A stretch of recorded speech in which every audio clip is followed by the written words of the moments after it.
Daxon Quelt, Nuclear Regulatory Commission. Senior Inspector, Byron Nuclear Generating Station, Illinois. Day 7, November 10th, 2025. Time is 0600 hours Central Standard. I'm still recording these logs. Daily documentation. Station status. Reactor conditions. Personnel remaining. Standard protocol. Except nothing about this is standard anymore. Day 7 since the nuclear exchange. Since Chicago burned. Since the EMP knocked out half our systems. Since everything started falling apart. Byron Station is still operational. Barely. Reactor 1 at 40% capacity. Reactor 2 at 32%. Cooling systems degraded but functional. Backup generators running. Fuel reserves at 18 days remaining. 18 days. Then we're out of diesel. Then the cooling pumps stop. Then we become another Dresden. My daughter Iris, 14 years old. She was at Dresden Nuclear Station when it happened. Day 1. School field trip. 8th grade science class. They were touring the visitor center, learning about nuclear energy, how reactors work, how safe they are, how many safety systems, how nothing can go wrong. Dresden is 60 miles from Chicago. Byron is 85 miles. We're both in the fallout zone, both in the EMP effects radius, both dealing with the same cascade failures. But Dresden went first. I'm getting ahead. Need to document chronologically. Day 1 first. Build the timeline. Show how it happened. How we got here. Day 1. November 4th. 0947 Central Standard. The alerts came through. NORAD detection. Multiple SLBM launches. Russian submarines. Targeting U.S. cities.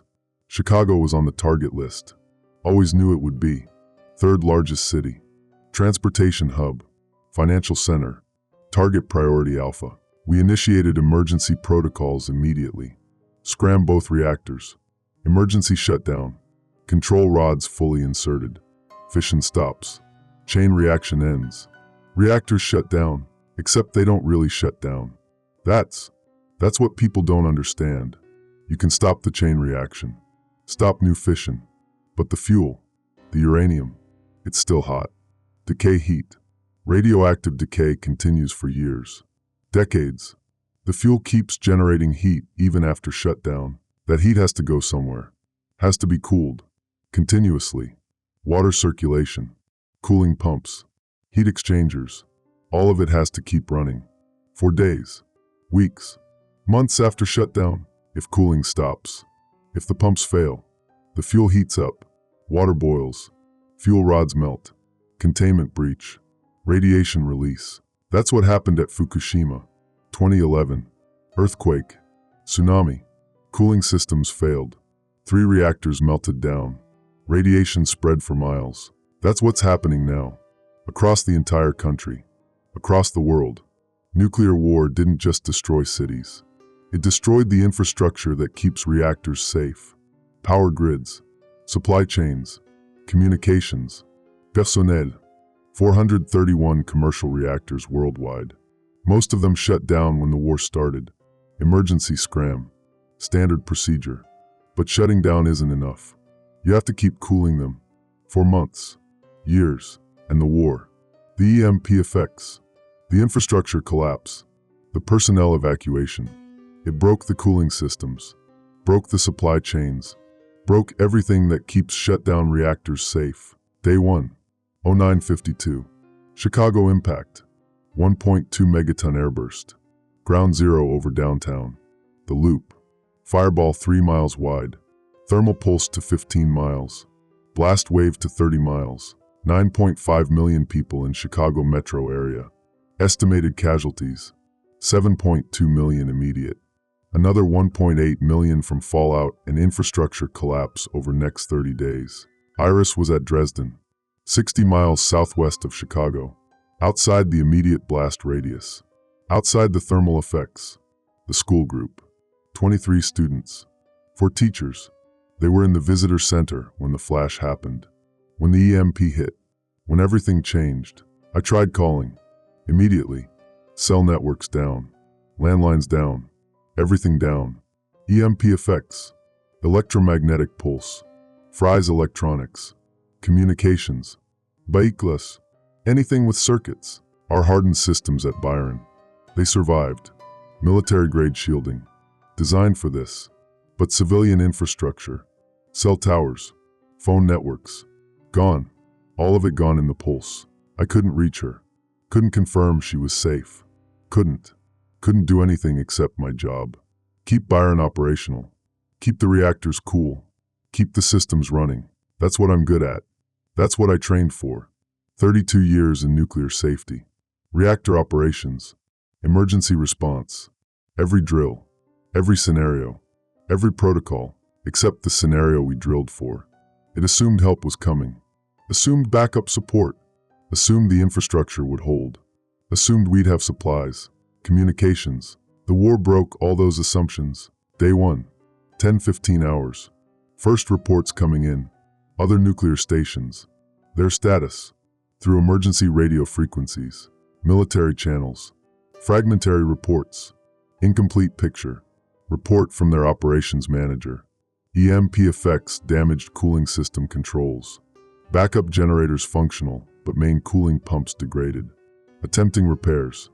Radiation levels elevated from Chicago fallout, but manageable. Status. Iris. School group. No specific information. Operations manager said civilian visitors sheltering in designated areas, unable to confirm individuals, focused on reactor safety. She was there. Somewhere. In the visitor center or shelters or somewhere. Safe probably. Dresden has good shelters. Hardened facilities. She'd be okay. Had to be okay. Focused on Byron. Our reactors. Our cooling systems. Our personnel. 847 people working at Byron on day 1. Shift workers. Engineers. Technicians. Security. Administrative. When the alerts came. When Chicago burned. Most of them left. Tried to reach families. Tried to get home. Tried to leave. I didn't stop them. Couldn't stop them. Their families were out there. In Chicago. In the suburbs. In the fallout zones. They had to try. Had to go. 83 people stayed. 83 out of 847. The ones with no family to reach. The ones who lived on site. The ones who chose duty over everything else. I stayed because Iris was at a nuclear station. Dresden had personnel. Dresden had protocol. Dresden would keep her safe. I couldn't get to her through the fallout. Couldn't drive 60 miles through contaminated zones. Couldn't help her by leaving my post. I could help by keeping Byron stable, by maintaining expertise, by being available for coordination, for information sharing. 4. For doing my job. Day 1. 1,400 hours. More reports. Other stations nationwide. The picture getting clearer. Getting worse. Indian Point. New York. Direct hit. 1.5 megaton airburst over New York City. Station is 18 miles north. EMP effects catastrophic. Cooling systems failed. Backup generators damaged, but cooling degraded. Core temperature rising. Diablo Canyon. California. Indirect effects from San Francisco strike. Systems functional but personnel evacuated. Skeleton crew remaining. Supplies limited. Palo Verde. Arizona. Similar status. Reduced personnel. Supply chain disrupted. Diesel fuel for generators limited. Brunswick. North Carolina. Wilmington strike nearby. Cooling systems damaged. 1 reactor stable. 2nd reactor cooling degraded. 43 commercial reactors in the United States. 94 total reactors counting all units. All of them SUMED. All of them needing continuous cooling. All of them depending on infrastructure that just stopped existing. The war didn't just kill millions. It orphaned 94 nuclear reactors. Cut them off from support, from supplies, from personnel, from everything they need to stay safe. Day 2. Fragmentary reports from Dresden. Their cooling situation deteriorating. Main pumps operating at 60% capacity. Backup generators stable, but fuel supplies limited. Core temperature elevated, but within safe parameters. Iris. Still no specific information. Still sheltering. Still somewhere in that facility. I wanted to go. Wanted to drive there. 60 miles. Check on her myself. Bring her back to Byron.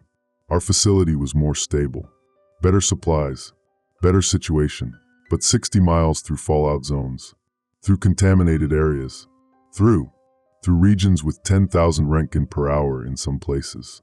Lethal dose in minutes. I couldn't reach her. Couldn't risk it. Had to trust Dresden personnel. Had to trust their protocols. Had to stay at Byron. Keep our reactors safe. That's what I could do. What I had to do. Day 3. 0300 hours. Dresden status update. Critical. Core cooling failure. Main pumps down completely. Backup systems insufficient. Core temperature exceeding safe limits. Fuel damage probable within 12 hours. Personnel evacuating to secondary shelters. Attempting last resort cooling measures. Core melt. It was starting. Dresden's reactor was melting down. And Iris was there. Somewhere in that facility. With radiation levels. With fuel melting. With everything I spent 32 years preventing. Everything I trained to stop. Happening to my daughter. I tried the emergency frequencies. Tried to contact Dresden directly. Get information. Get status on the school group. Get anything. Static. No response. Their communications down. Either equipment failure or personnel evacuated from control room or worse, Byron's situation. Still stable, but barely. Our cooling systems stressed. Backup generators running continuously. Fuel consumption higher than normal. The math. The calculation. 18 days of diesel remaining at current consumption rate. 18 days until we become Dresden. Day 4. 1945 hours. Dresden. Containment breach confirmed. Radiation release. Multiple reports from remaining personnel. From nearby stations. From ham radio operators in the region. Core melt progressed to containment failure. The reactor building. The concrete and steel structure designed to contain everything. It failed. Cracked. Breached. Radiation venting to atmosphere. Estimated release. 10,000 curies per hour. Spreading with wind patterns. Northeast toward populated areas.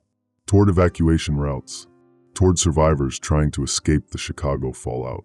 Dresden Person. No further communications. Station abandoned. Everyone evacuated or unable to transmit or Iris was there. At Dresden. When the containment breached. When the radiation. When? I don't know if she evacuated. Don't know if she got to shelter. Don't know if she's alive. Don't know if the radiation. If the levels. If she. 14 years old. 8th grade. Science field trip. Learning about nuclear safety. About how reactors are designed. About triple redundancy. About defense in depth. About all the systems that prevent meltdowns. And she was there when it happened anyway. When all the systems failed. When defense in depth meant nothing. Because the war destroyed the infrastructure that makes defense in depth work. Day 5. Reports coming in from other stations. The Cascade spreading. Indian Point. Containment breach confirmed. Both reactors. Radiation spreading across New York region. On top of the weapon fallout. On top of the millions already dead. More radiation. More contamination. More death. Brunswick. Partial core melt. Containment holding but stressed. Personnel reduced to 5. Supplies critical. Sequoia. Tennessee. Cooling degraded. Core temperature rising. Fuel damage probable within 48 hours. Oconee. South Carolina. Similar status. Systems failing. Personnel évacuating. The pattern. It's clear. Reactors across the country. Across the world. They're failing. One by one. Day by day. Because you can scram a reactor, but you can't stop physics. Can't stop decay heat. Can't stop the need for continuous cooling. And the war. The infrastructure collapse. It broke the cooling. Broke the supply chains. Broke the personnel availability. Broke everything.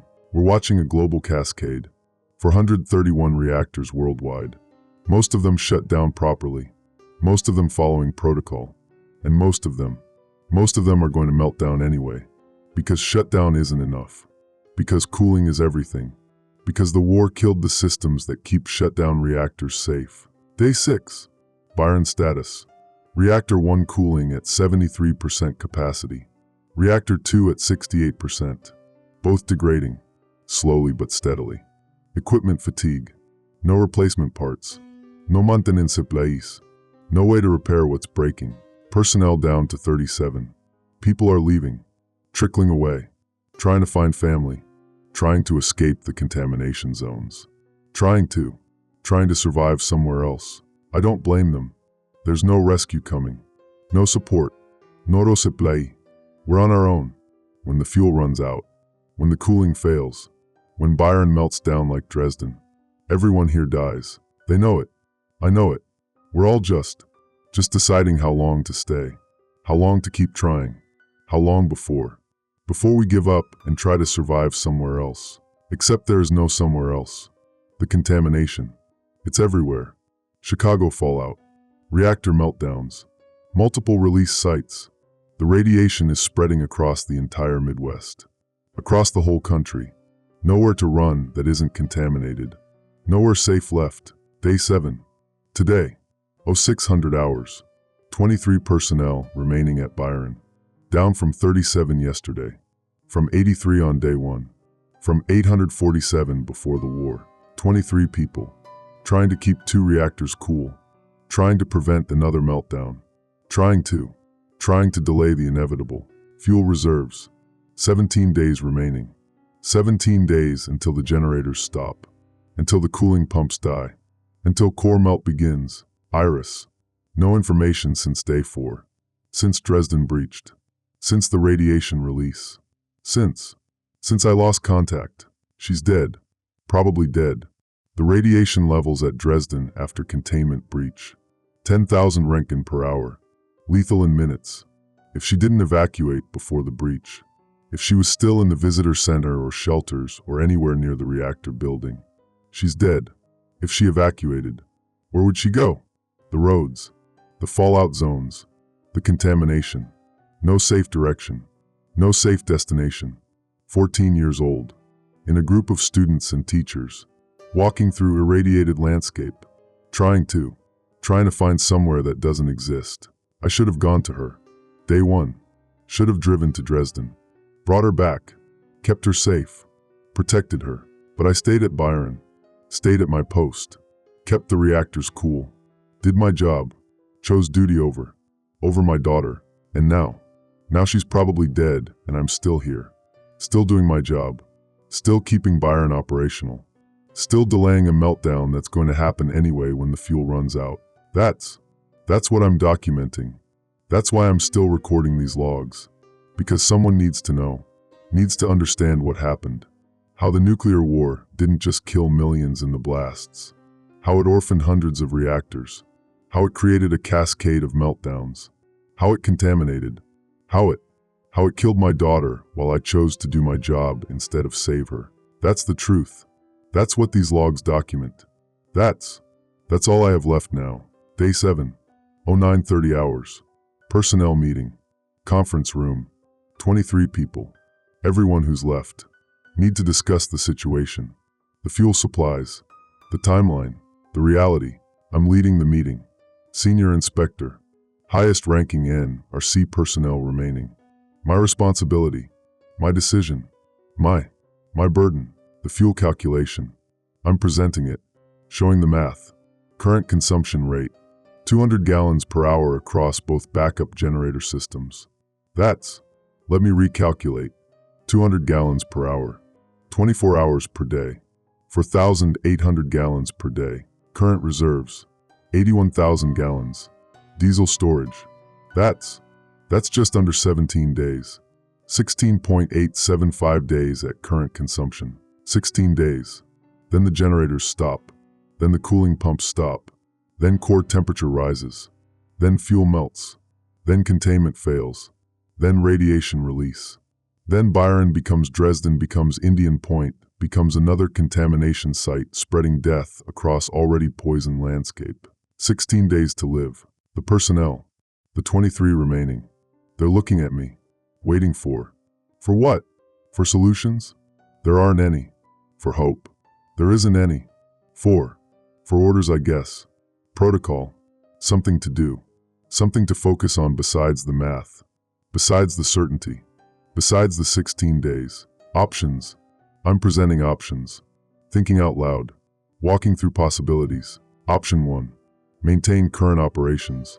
Keep both reactors cooling. Consume fuel at current rate. 16 days until systems failure. Orderly shutdown attempt at day 15. Evacuate all personnel. Let the meltdown happen in empty facility. Nobody here when containment breaches. Everyone tries to survive somewhere else. Mortality. High. Evacuation through contaminated zones. Limited supplies. No safe destination.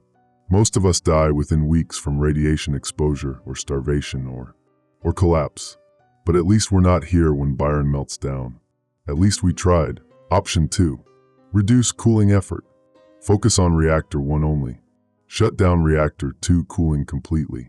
Let Reactor 2 melt down in controlled manner. Use saved fuel to keep Reactor 1 stable longer. Extends timeline. Maybe 30 days total. Maybe more. Problem. Reactor 2 meltdown. Even controlled. Creates contamination on-site. Makes working conditions more dangerous. And it still just delays. Still runs out of fuel eventually. Still ends the same way. Just later. Option 3. Abandon now. Leave today. Preserve personnel health as much as possible. Get away from Byron before fuel runs out. Before meltdown. Before contamination gets worse. Try to reach somewhere with supplies. With shelter. With anything. Problem. Where do we go? Chicago is crater. Milwaukee. Madison. Indianapolis. All target cities. All destroyed or contaminated. Rural areas. Maybe. Small towns. Maybe. But getting there through fallout zones. Through irradiated landscape. With no vehicles. No communications. And abandoning Byron. Abandoning the reactors. Letting them melt down with nobody even trying. With nobody even bearing witness. It's giving up. Admitting defeat. Walking away from 32 years of expertise. Of training. Of everything I believed about nuclear safety. The room is silent. Everyone waiting. Waiting for me to decide. Waiting for guidance. Waiting for someone to tell them what to do. How to die. Where to die. When to die. Kellen Fairchild. Senior reactor operator. 20 years experience. He's speaking. We can stretch the fuel. Reduce consumption. Run minimal cooling. Risk higher core temperatures but stay within tolerances. Maybe get to 30 days. Maybe 40 days. That's better than 16. More time to what? Hope for rescue? There's no rescue. Hope for supplies? There's no supply chain. Hope for what exactly? At least it's more time. More time to see if things change. If help comes. If nothing's changing. I'm saying it. Can't sugarcoat it. Help isn't coming. Things aren't getting better. Every day more reactors fail. More contamination spreads. More infrastructure collapses. We're not waiting for rescue. We're waiting to die. The question is how? Where? Do we die here maintaining protocol? Die trying to reach somewhere safer? Die with purpose or die running or just D. Vincent Lockhart. Security supervisor. Former military. He's standing. Some of us have families. Had families. In the region. Chicago suburbs. Naperville. Aurora. Joliet. We don't know their status. Don't know if they evacuated. If they survived. If they're. We should try to find them. Try to know. Like I want to know about Iris. Want to know if she evacuated Dresden. If she's alive somewhere. If she's waiting for me to find her. Or if she's already dead and I'm just avoiding facing it. How far did your families live? Naperville. 35 miles east. Toward Chicago. 35 miles into the fallout plume. Into the highest contamination zones. Into death. Naperville is. The radiation levels there. They're over 5,000 Roentgen per hour. Lethal in minutes. Your family. If they were there when Chicago hit. When the fallout came. There. Can't finish. Can't say it. His family is dead. Obviously dead. No survivors in Naperville. No survivors anywhere within 50 miles of Chicago Ground Zero. But he wants to try, wants to know, wants to go there, walk into lethal radiation. De-knowing, de-trying, die with closure maybe. I understand that. I want the same thing. Want to go to Dresden. Want to find Iris. Want to know what happened to her. Want to not spend the rest of my life wondering if she died instantly or slowly or in terror or anything. Just want to know. The meeting continues. Hour 2 now. No good options. No way forward that isn't death. Just different flavors of death. Different timelines. Different locations. All ending the same. Kellen's plan. Stretch the fuel. Minimal cooling. Buy time. Most people nodding. Agreeing. Prefer delay over immediate abandonment. Prefer hope over acceptance even when the hope is false. Vincent's plan. Search parties. Small groups. Try to reach family locations. Try to find survivors. Try to confirm status. Most people have no family left to search for. But some do. Some want to try. My plan. I haven't said it out loud yet. Haven't voiced it. Haven't admitted what I want to do. I want to go to Dresden. Want to find Iris. Want to know. Want to stop choosing duty over her. Want to stop staying at my post while she's out there somewhere or dead somewhere but I'm senior inspector, highest ranking. If I leave, if I abandon Byron to search for my daughter, everyone else, they'll leave too. They'll give up. They'll scatter. And Byron will melt down with nobody here. With nobody trying. With nobody even documenting what happens. Stay at Byron. Maintain protocol. Let my daughter stay missing. Stay unknown. Stay a question I never answer. Or go to Dresden. Search for her. Abandon Byron. Abandon duty. Abandon everything I've worked for. Let the reactors melt down while I try to find out if my daughter is already dead. The meeting is ending. Kellen's plan accepted. Stretch the fuel. Minimal cooling. 30 to 40 days. Maybe. Hopefully. We'll try. Vincent's plan. Search parties. Voluntary. Groups of 2 or 3. Anyone who wants to try. Anyone who needs to know. We won't stop them. Won't prevent them. Just document who leaves. Where they're going. When they'll return if they return. I'm dismissing the meeting. Everyone back to stations. Back to duties. Back to the routine that keeps us sane. That keeps us functional. That keeps us alive a little longer. Kellen approaches. After everyone else leaves. Just the 2 of us. Conference room. You want to go to Dresden? Don't you? Want to find your daughter? How did you know? Because I want to go to Rockford. My sister. Her kids. They lived there. I want to know if they evacuated. If they're alive. I want to go. But I'm senior reactor operator. If I leave, who maintains reactor 1? Who keeps the cooling stable? Who does my job? Same impossible choice. Same calculation. Duty versus family. Protocol versus humanity. We could both go. Brief search. 2 days. Leave someone else in charge. Train them. Trust them. Come back. Or don't come back if we find. If we find we can't. Abandon Byron for 2 days. During critical period. With systems degrading. With fuel reserves critical. With everything barely stable. It's irresponsible. It's unprofessional. It violates every protocol. Every standard. Every principle I've maintained for 32 years. But Iris, 14 years old, somewhere, maybe alive, maybe waiting, maybe needing me.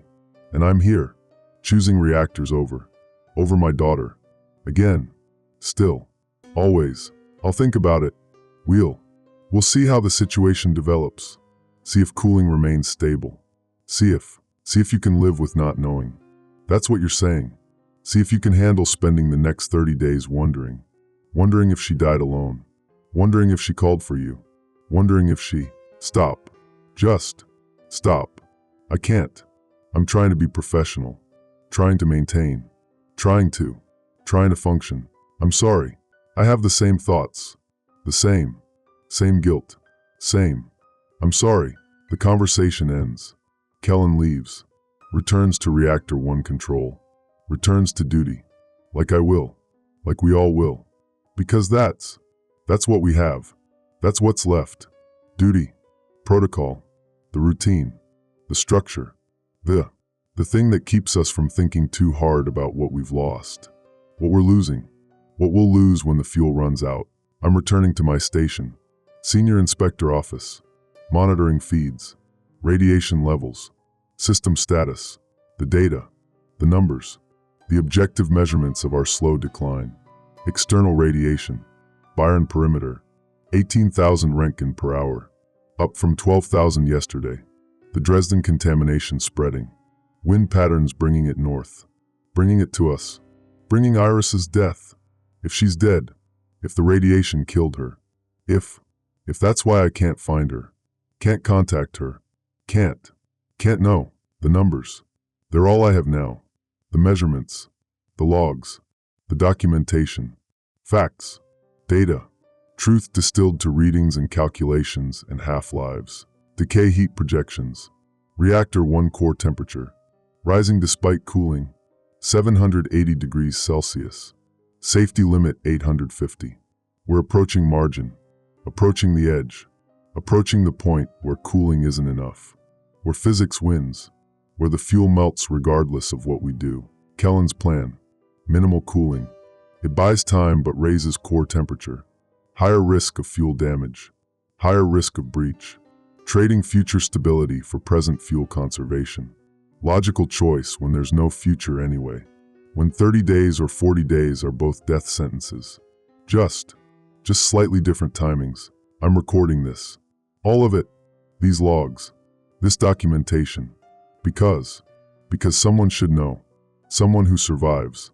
If anyone survives, they should know how it happened. How the nuclear war orphaned the reactors. How the cooling failed. How the cascade spread. How humanity created 431 nuclear stations and then destroyed the infrastructure that keeps them safe. How my daughter died at one of them. How I chose duty over saving her. How I'm still here recording logs while she's gone. Well, I don't know. We'll never know. Can't know because I'm still choosing protocol over closure, over truth, over her. That's what these logs document. Not just technical failure, moral failure, my failure, the choice to maintain systems while my daughter, while Iris, while she, I can't finish, can't say it, can't make it real by speaking it. Day 7 continues. The work continues.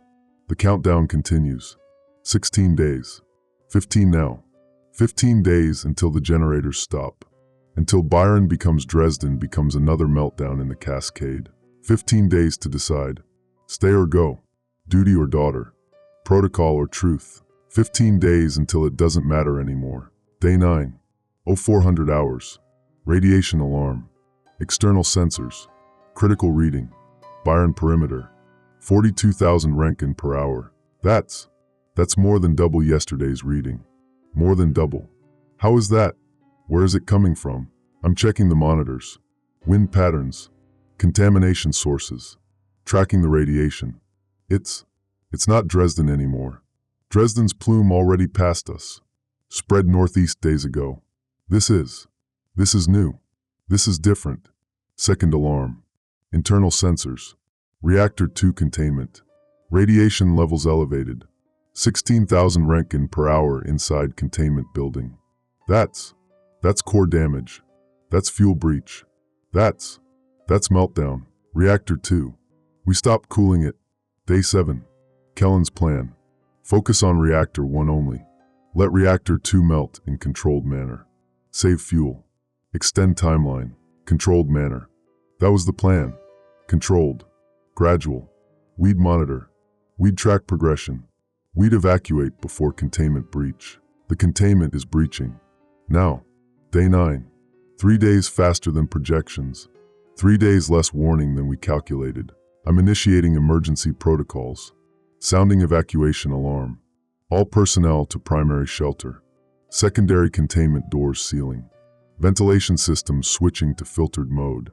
Standard response to containment breach. Except there's nowhere to evacuate to. Shelter buys hours, maybe days. Not safety, not survival. Just delay. Kellen is at Reactor 1 control. He's running diagnostics, checking Reactor 2 status. Core melt confirmed. Fuel temperature exceeding 2,000 degrees Celsius. Containment pressure rising. Hydrogen buildup detected. Breach imminent. We need to evacuate. Now, 23 personnel at Byron. 3 days ago. 19 now. For left yesterday. Search parties. Never returned. Dead probably. Radiation or starvation or something. Gone. 19 people. Sheltering. Waiting. Waiting for Reactor 2 containment to fail. Waiting for radiation release. Waiting for Byron to become Dresden. Waiting to die. I'm at my station. Senior Inspector Office. Still recording. Still documenting. Still doing my job while Reactor 2 melts down and my daughter is wherever she is. Dead or alive or unknown. The external radiation. 42,000 Roentgen per hour. I'm checking the source tracking. It's not just Byron. It's multiple sources. Multiple reactors failing simultaneously. The Cascade accelerating. Braidwood Station. 40 miles south. Report came through on emergency frequency 2 hours ago. Both reactors in meltdown. Containment breached. Radiation spreading north. That's what I'm reading. That's the 42,000. Multiple contamination plumes converging. Overlapping. Creating zones where nothing survives. Where radiation levels exceed anything compatible with life. The Midwest. Illinois. Wisconsin. Indiana. Iowa. The entire region. It's becoming uninhabitable. Not from weapon fallout. From reactor meltdowns. From cascade failure. From the 431 nuclear stations we built, and then orphaned, and then watched fail. One by one. Day by day. Spreading contamination. Spreading death. Spreading the consequence of building systems we couldn't maintain during collapse. Iris was at Dresden. Dresden breached day 4. 5 days ago. The radiation there. 10,000 Roentgen per hour initial release. Growing as core melt continued. As more fuel breached. As contamination spread. If she was still there. If she didn't evacuate. If she was anywhere near the reactor building. The visitor center was half a mile from the containment structure. Half a mile. That's close enough. That's inside the lethal radius. She's dead. I'm saying it. Speaking it aloud. Making it real. Iris is dead. My daughter died 5 days ago when Dresden containment breached. Died from radiation exposure. Died while I was at Byron maintaining protocol. Died while I chose duty. Died while I stayed at my post instead of trying to find her. Trying to save her. Trying to be her father instead of senior inspector. The words. They're out now. Can't take them back. Can't unknow them. Can't pretend anymore that maybe she evacuated. Maybe she survived. Maybe she's out there somewhere waiting for me to come for her. She's dead. And I'm here. Still alive. Still doing my job. Still maintaining systems that are failing anyway. Still choosing protocol over grief. Over mourning. Over being human instead of being inspector. Reactor 2 containment. Pressure critical. Breach in minutes probably. Maybe less. The hydrogen buildup. If it ignites. If it explodes. The containment. It's designed to handle pressure. Designed to contain core melt. Designed for scenarios we calculated. Scenarios we planned for. Not scenarios where the entire infrastructure collapsed. Where personnel reduced to 19. Where supplies exhausted. Where every system stressed beyond design limits. The containment will fail. Will breach. Will vent radiation across Byron's site. Across the region. Across zones already contaminated. Already lethal. Already uninhabitable. Adding more death to existing death. That's all we're doing now. That's all the Cascade is doing. Making uninhabitable zones more uninhabitable. Making certain death more certain. Making the end of the Midwest complete. Kellen on the radio. Reactor 1 cooling stable. Core temperature 790 degrees. Still within limits. But Reactor 2 breach is going to contaminate the site, going to make working conditions. We can't stay here. Can't maintain Reactor 1 after Reactor 2 breaches. We need to evacuate. Need to leave. Evacuate where? Asking out loud. Asking the question that has no answer. Where do we go that isn't contaminated? Where do we go that has supplies? That has shelter? That has any future at all? Away from here. That's all I know. Away from the meltdown. Away from the radiation. Away from. We tried to keep it stable. We did everything we could. But we can't stay. Can't die here for reactors that are melting anyway. He's right. Staying is death. Reactor 2 will contaminate the site. External radiation 42,000 Röntgen per hour. Inside after breach, maybe 200,000, maybe more. Lethal in seconds. We can't work in those conditions. Can't maintain Reactor 1. Can't keep cooling operational. Can't do anything except die of radiation poisoning while we try. Leaving is also death. But slower maybe. Different maybe. At least we tried. At least we didn't just sit here waiting for the radiation to kill us. At least we attempted survival, even if survival is impossible. I'm making the decision. Evacuation authorized. All personnel. Abandon Byron Station. Take emergency supplies. Dosimeters. Water. Food. Medical. Whatever we can carry. Head west. Away from Chicago crater. Away from reactor sites. Away from the contamination if there's any direction that's away. The announcement. I'm making it on station-wide speakers. Attention all personnel. Reactor 2 containment breach imminent. Site evacuation authorized. Proceed to emergency assembly point. Take assigned emergency packs. We're leaving in 30 minutes. 30 minutes. To gather supplies. To prepare. To say goodbye to Byron Station. To 32 years of nuclear safety work. To everything I believed about containment. About defense in depth. About systems that prevent meltdown. All those systems. They assumed infrastructure. Assumed support. Assumed civilization functioning. The war broke that assumption. Broke everything. Broke the systems. Broke the safety. Broke the illusion that we controlled these reactors. That we could keep them safe under any circumstance. We can't. We couldn't. Iris died because we couldn't. Millions will die because we couldn't. The Midwest is dying because 431 reactors worldwide are melting down and we can't stop them. Can't cool them. Can't maintain them without the civilization that built them. I'm gathering my emergency pack. Dosimeter. Water bottles. Ration bars. Medical supplies. Radiation suit. Respirator. The equipment that might buy a few extra days. Might delay radiation poisoning.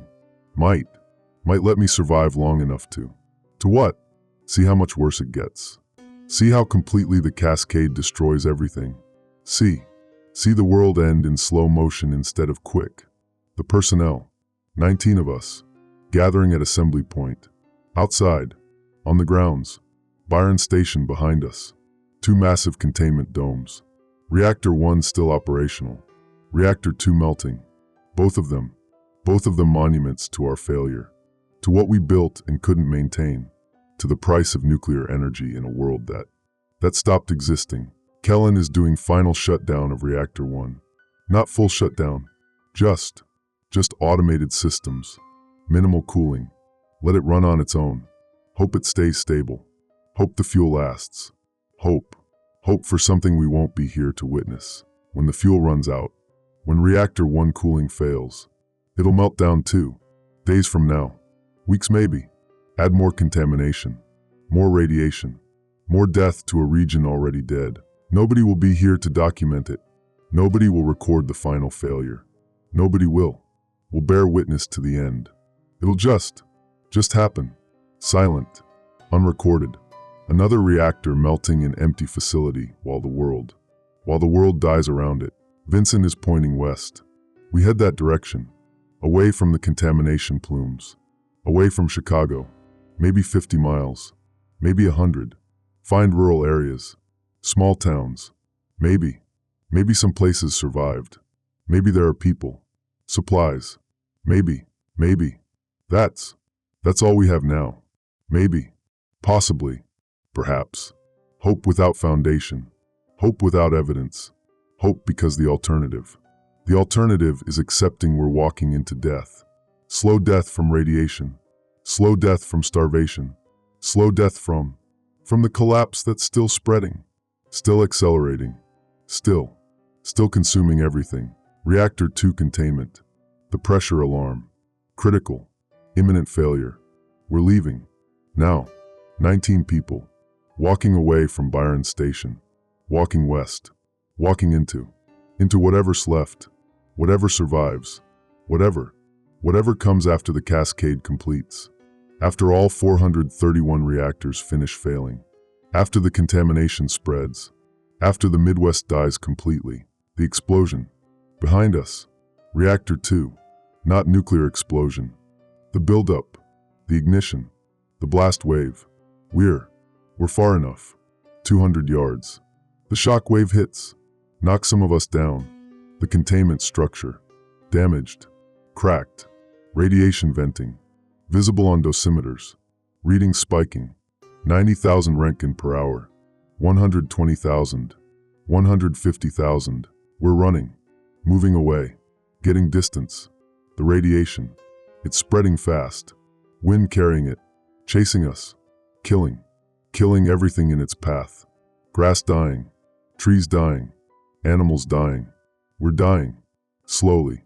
The dosimeters climbing, 500 Roentgen accumulated, 1,000, 2,000, lethal dose.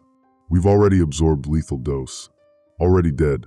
Just don't know how long until symptoms, until the bleeding, until our bodies admit what the dosimeters already recorded.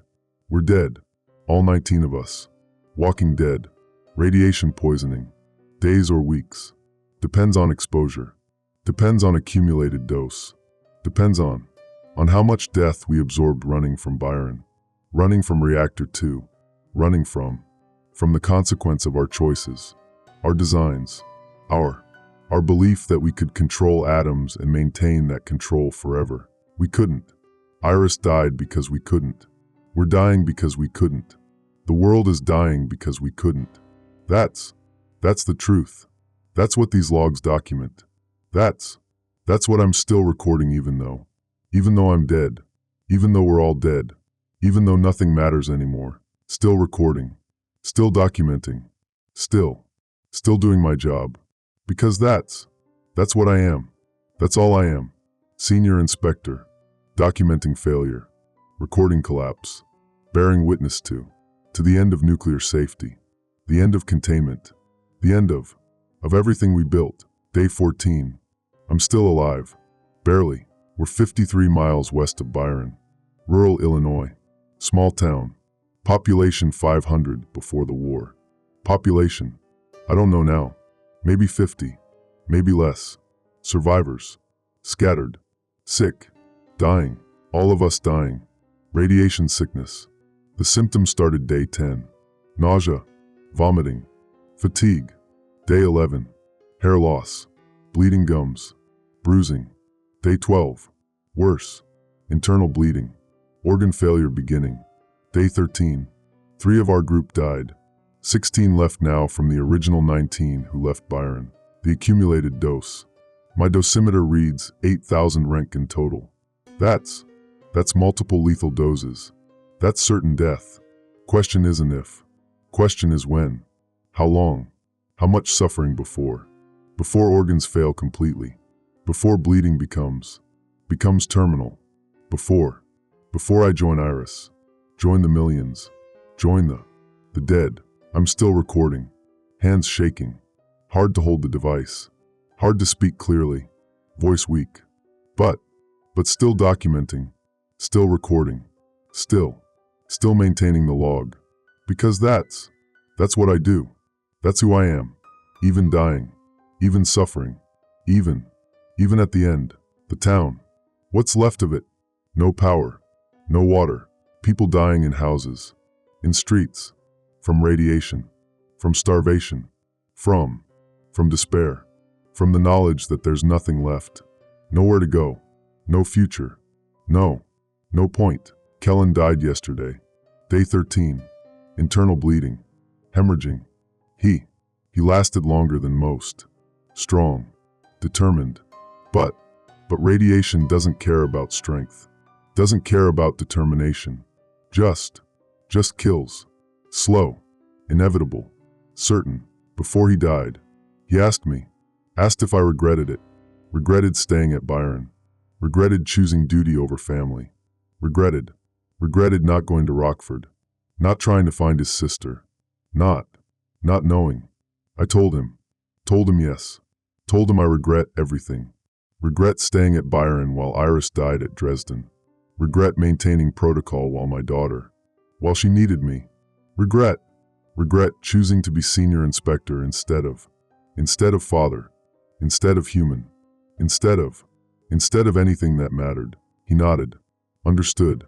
He had the same regret, same choice, same failure.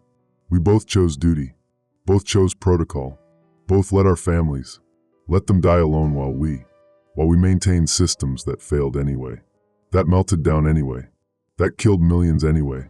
Our choices, they didn't matter, didn't save anyone, didn't prevent anything, just cost us the people who we should have chosen, should have protected, should have loved more than duty, more than protocol, more than our jobs. The Cascade, it's complete now, or nearly complete. Reports still coming in on emergency frequencies. The ones still alive, still transmitting, still documenting the end. 431 commercial reactors worldwide. Estimated 387 in meltdown. Confirmed or probable. Cooling failures. Supply exhaustion. Infrastructure collapse. All the same pattern. All the same cascade. All the same result. Global. Every continent. Every region with nuclear stations. Europe. Asia. North America. All of them contaminated. Radiation levels incompatible with life. Uninhabitable. Dead zones. Spreading. Merging. Creating a planet where nothing survives. Where we killed ourselves not just with weapons, but with our own infrastructure. With the reactors we built and couldn't maintain. With the systems we created and couldn't control when civilization collapsed. The Midwest. Illinois. Wisconsin. Indiana. Iowa, Michigan, all of it dead. Radiation from weapons, radiation from reactors, combined contamination exceeding anything that allows life. 100,000 Roentgen per hour in some zones, 200,000, 500,000 near reactor sites, lethal in seconds, lethal in instants, death so fast even measurements struggle to capture it. Iris died in those zones. She died. She's dead and I'm dying and we're all dying and the reactors are still melting and the contamination is still spreading and nothing stops it. Nothing prevents it. Nothing we can do. Nothing anyone can do. Just watch. Just document. Just bear witness to the end. My body, it's failing. Internal bleeding. I can feel it. Organs shutting down. Kidneys. Liver. Everything damaged by radiation. Everything dying. The pain. It's manageable still. Morphine from emergency medical pack. But the morphine, it's running out. 2 more doses. Maybe 3. Then just pain. Just suffering. Just waiting for organ failure to finish it. Days left. Maybe 3. Maybe 5. Depends on which organ fails first. Which system. Which part of me dies first and takes the rest. Takes consciousness. Takes everything. I'm leaving these logs. These recordings. All of them. Day 1 through day 14. Complete documentation. Byron Station. The Cascade. The contamination. The choices. The failures. The truth. Someone might find them. Someday. if anyone survives, if humanity, if there's anything left after the cascade completes, after the contamination spreads, after the nuclear winter, after the famine, after everything we created destroys everything we were. They should know, should understand, should learn, should never repeat this, should never build systems they can't maintain, should never create infrastructure that requires continuous civilization to stay safe, should never believe they control something that can kill millions when that control fails. We believed we controlled it, believed we designed safety, believed defense in depth, believed triple redundancy, believed our own expertise, our own systems, our own capacity to maintain these reactors forever. We couldn't, can't, won't. Forever doesn't exist. Civilization collapses, infrastructure fails, supplies run out, and the reactors we built, they melt down, they breach, they kill, they poison the world we tried to power. That's the lesson. That's what these logs teach. That's what I'm documenting with my last strength, last consciousness, last moments before the bleeding, before the pain, before the end. Iris, I'm sorry. Sorry I wasn't there. Sorry I chose duty. Sorry I stayed at Byron. Sorry I was senior inspector instead of your father. Sorry I let you die alone. Sorry I didn't try, didn't search, didn't choose you over protocol, over systems, over everything that didn't matter, that never mattered, that only cost me you. I'm coming. Soon. Days now. The radiation sickness. It's progressing, advancing. The final stage is approaching. The bleeding, the organ failure, the end. I'll see you soon. If there's anything after, if consciousness continues, if anything survives death, I'll see you. I'll tell you I'm sorry. Tell you I chose wrong. Tell you were what mattered and I didn't choose you and I'm sorry. So sorry. The logs end here. Day 14, 53 miles west of Byron. Small town. No name left that matters. Dying. All of us dying. The 19 who left Byron. 16 still alive now. 15 tomorrow. 10 the day after. None within. Within a week. The cascade continues. The contamination spreads. The world dies. Slowly. Steadily. Certainly. Nuclear war killed millions. Nuclear reactors will kill millions more. Billions more. Everyone more. Until nothing's left. Until the planet. Until Earth becomes uninhabitable. Becomes dead. Becomes the monument to our failure. Our hubris. Our belief that we could harness atoms. Could build reactors. Could maintain them forever. Could control what should never have been controlled. We couldn't. This is the truth. This is the end. This is day 14. 0900 hours. Nuclear Regulatory Commission. Senior Inspector. Still recording. Still documenting. Still doing my job. Because that's all I have left. That's all I am. Day 15. Still alive. Bleeding worse. Pain worse. Morphine gone. Just suffering now. Still recording. Still documenting. Because someone should know. Should. 15 people left. 14. 13. Counting down. Days apart. Hours apart. Everyone dying. Everyone suffering. Everyone ending. Same way. Same radiation sickness. Same failure of bodies. Same price for exposure. For Byron. For surviving too long. The cascade. Still happening. Still spreading. Still reports on emergency frequencies. More reactors. More failures. More contamination. More death. More everything that doesn't stop. Won't stop. Can't stop until all 431. Until every reactor. Until complete failure. Complete contamination. Complete end. Still recording. Still maintaining log. Because that's what I do. What I am. What remains when everything else.